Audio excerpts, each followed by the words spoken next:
இன்னைக்கு கிராமத்து சுவையில் குச்சி கருவாடு தொக்கு.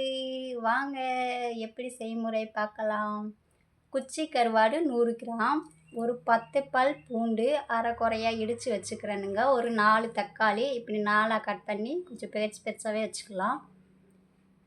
தேவைக்கு உப்பு, 1 ஸ்பூன் மிளகாத்தூள், பச்சை மிளகாய் 2, ஒரு பட்டை வத்தலுங்க சுவைக்கு. சின்ன வெங்காயம் 100 கிராம். இப்போ வாங்க செய்முறை எப்படி பார்க்கலாம். தேவைக்கு எண்ணெய். இப்போ கருவாடில் தூசி மண்ணெல்லாம் இருக்கும், அதுக்கு வெந்நீர் காய வச்சு அதில் ஒரு 5 நிமிஷம் ஊற்றி வச்சு நல்லா ஊற விடணுங்க. அப்போ தான் அந்த கல் மண்ணெல்லாம் போகும். இப்போ தண்ணி நல்லா சூடாயிடுச்சு. இப்போ நம்ம அந்த கருவாட்டில் ஊற்றிக்கலாங்க.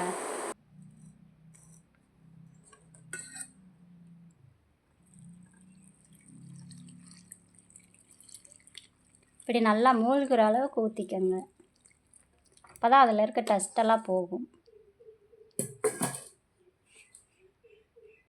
இப்போ இதை எடுத்து ஓரமாக வச்சிடலாம். இப்போ கடாயை காஞ்சிடுச்சு. இப்போ ஆயில் சேர்த்துக்கலாம். கொஞ்சம் அதிகமாகவே சேர்த்துக்கலாம். அப்போ தான் கருவாட்டு தொக்குக்கு நல்லாயிருக்கும். இவ்வளோ ஆயில் போதுங்க. நீங்கள் ஒரு 4 ஸ்பூன் ஊற்றிக்கங்க. நாங்கள் ஸ்பூன்லாம் யூஸ் பண்ணுறதில்ல, அதனால் ஒரு கணக்கில் சொல்கிறேன். இப்போ ஆயில் சூடாயிருச்சு. நம்ம எடுத்து வச்ச வெங்காயம், பட்டை வத்தை, பச்சை மிளகாய் 3மே சேர்த்துக்கலாம்.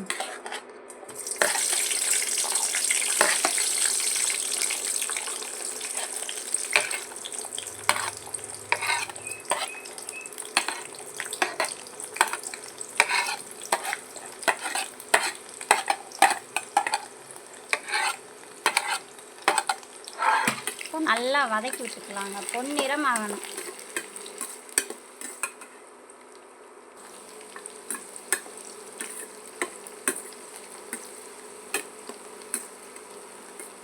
நல்லா கண்ணாடி பதம் வரணுங்க. அப்போ தான் தொக்கு டேஸ்ட்டாக இருக்கும். இப்போ நம்ம தட்டி வச்ச பூண்டை சேர்த்துக்கலாம். பூண்டை முழுசாக போட்டால் அவ்வளோவா டேஸ்ட் இருக்காது. இப்படி அரைக்குறையாக தட்டி போட்டுக்கோங்க. தோல் நீக்கிட்டு தட்டி போடுங்க. அப்போதான் சாதத்துக்கு பிசைஞ்சு சாப்பிடும் போது நல்லாயிருக்கும். இப்போ நம்ம வெட்டி வச்ச தக்காளி சேர்த்துக்கலாம். நீங்கள் அரைச்சி போடுறதுனால அரைச்சி போட்டுக்கோங்க. மிக்சியில் ஒரு சுற்றி கூட போட்டுக்கோங்க. இருந்தாலும் அதில் டேஸ்ட் இருக்காது. இப்படி வதக்குனா நல்லாயிருக்கும். இப்போ கல் உப்பு சேர்த்துட்டேங்க. தக்காளி போட்டதை உப்பு சேர்த்துடணும். அப்போ தான் நல்லா வணங்கி டேஸ்ட்டு மாதிரி நமக்கு வரும்.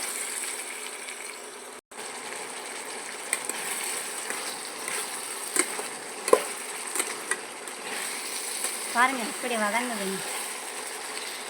அடிப்பிடிக்காமல் கிண்டிக்கிட்டே இருங்க. இப்போ நம்ம எடுத்து வச்ச மிளகாத்தூள் சேர்த்துக்கலாம். தக்காளி நல்லா வதங்கி பேஸ்ட்டு பதத்துக்கு வந்துடுச்சு. நம்ம எடுத்து வச்ச மிளகாத்தூள் சேர்த்துக்கலாம். அது நல்லா பச்சை வாசம் போகுந்தட்டிக்கு வதக்கலாங்க.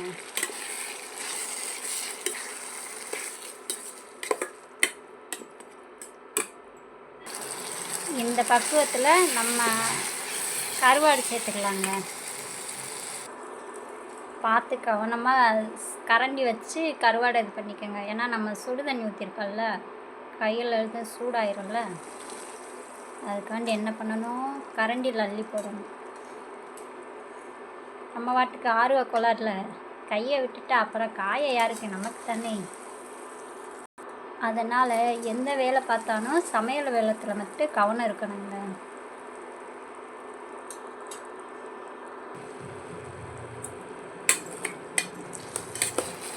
இப்போ நல்லா கிண்டணுங்க.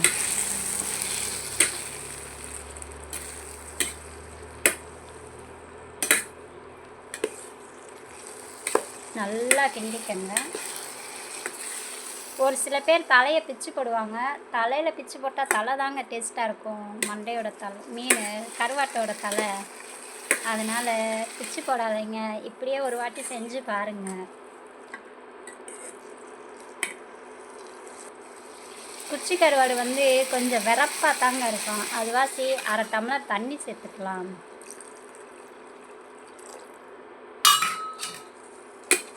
இப்போ இது நல்லா வெந்து வற்றி எண்ணெய் பிரிஞ்சு வரட்டும். அவ்வளோதான், இறக்கிடுவோம். இப்போ பாருங்கள், தண்ணி எல்லாம் வற்றி எண்ணெய் பிரிஞ்சு வந்துருச்சு பாருங்கள். அப்படியே இப்போ இருக்க வெயிலுக்கு தயிர் சோத்தோட இந்த கருவாட்டு தொக்கு வச்சு சாப்பிட்டா அடிப்புளியாக இருக்குங்க. செஞ்சு பாருங்கள். நீங்களும் செஞ்சு பார்த்துட்டு எப்படி இருக்குன்னு கமெண்ட்டில் சொல்லுங்கள். சப்போர்ட் பண்ணுங்கள். ஃப்ரெண்ட்ஸுகளுக்கெல்லாம் ஷேர் பண்ணுங்கள். மீண்டும் சந்திப்போம் இன்னும் அடுத்து ஒரு சமையல். மிக்க மகிழ்ச்சி. பாய்ங்க அனைவருக்கும்.